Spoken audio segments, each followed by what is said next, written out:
94,000. That's how many Filipinos call New York City home right now. But that's not the number that should stop you scrolling. Here's the one that should. In 2 weeks, a huge chunk of them will be staring at the exact same court, at the exact same time, for the exact same person. Not a concert, not a parade, a tennis match.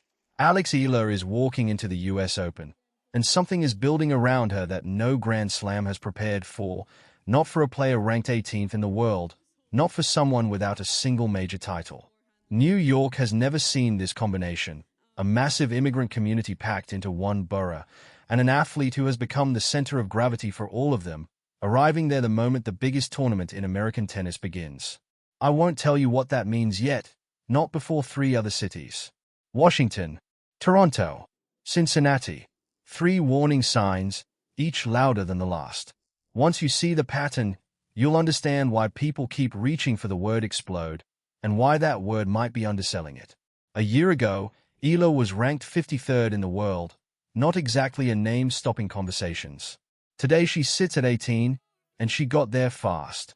In August she won the Washington Open, her first WTA title, beating world number 3 Jessica Pegula in a final that ran late into the night. She became the first Filipino player ever, man or woman, to win a WTA singles title. Before that, at Wimbledon, she reached the 4th round, knocking out defending champion Elena Rybakina on grass, the one surface nobody expected her to handle. Filipino athletes have made noise in America before, but nobody has created this kind of pull, not this fast, not at this scale. Here's a detail most people miss. Queens has the highest concentration of Filipino residents anywhere in the country. And Queens is exactly where the US Open is played, every year, in the same stadium complex. That's not a small coincidence. That's a direct collision between a rising athlete and the largest concentration of her own fan base anywhere in the country. This stopped being a story about one tennis player a while ago. It's a story about a community that's been building toward this moment for months, tracking every ranking jump, waiting for her to finally show up in their own backyard. Her ranking climb is only half of this story. The other half played out across 3 cities, and none of it was small. In Washington, Filipino flags didn't just show up for her matches, they covered the grounds for the whole tournament, whether she was playing or not. Toronto is where things escalated. Her 3rd-round match against Alicia Parks sold out within hours of tickets going live.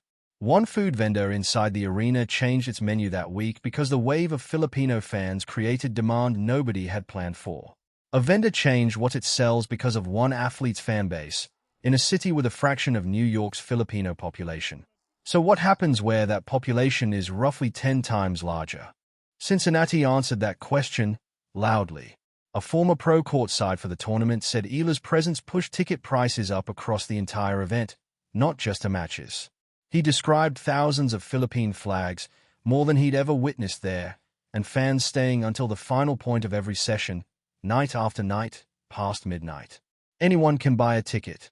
Staying until the last point on a weeknight, when leaving early gets you home sooner, that's loyalty most pro teams spend decades trying to build. Washington, Toronto, Cincinnati, each city produced a bigger reaction than the last. Nobody, not the tournaments, not the marketing teams, not even Eala's own camp, has a clear read on where the ceiling is. And now she's walking into the one city where the Filipino population isn't just large, it's the largest in the country, sitting in the exact borough the tournament calls home. You might think this is just a fan base growing by accident, word spreading, more people tuning in each time. That's not what's happening. The US Open didn't wait to see what would happen when Eala arrived, they planned around it.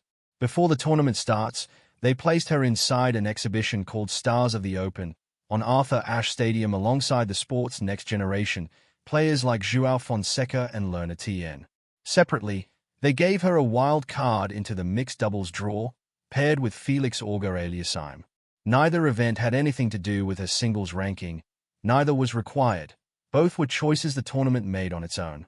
When a city knows a concert will overflow the venue, it builds a second stage in advance because the data already told them what was coming. That's what happened here. The explosion everyone's predicting isn't hype for a headline. It's the result of an organization that watched this pattern happen 3 times and prepared for a 4th. If you still need proof, listen to the people who were there. In Cincinnati, tournament officials didn't stay quiet about what they saw, describing thousands of flags. More than any previous year, fans acting like an actual community rather than scattered spectators. Then there's Amanda Anisimova, the player who beat her. Afterward, she said she knew Eala was such a fighter that she expected a genuinely tough match because of it, and added that she felt real support for herself too, because she understood how loved Eala is. The winner of the match still felt the need to publicly acknowledge her opponent's following. That doesn't happen for a player ranked 18th in the world unless the atmosphere made it impossible to ignore. Now put the geography next to all of it.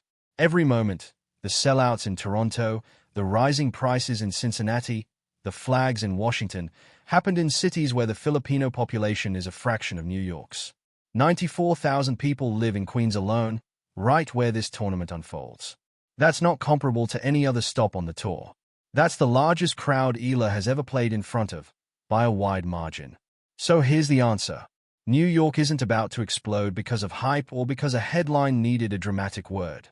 It's exploding because a pattern already repeated 3 times in 3 cities, and it's now landing in the one place built to make it bigger than anywhere else.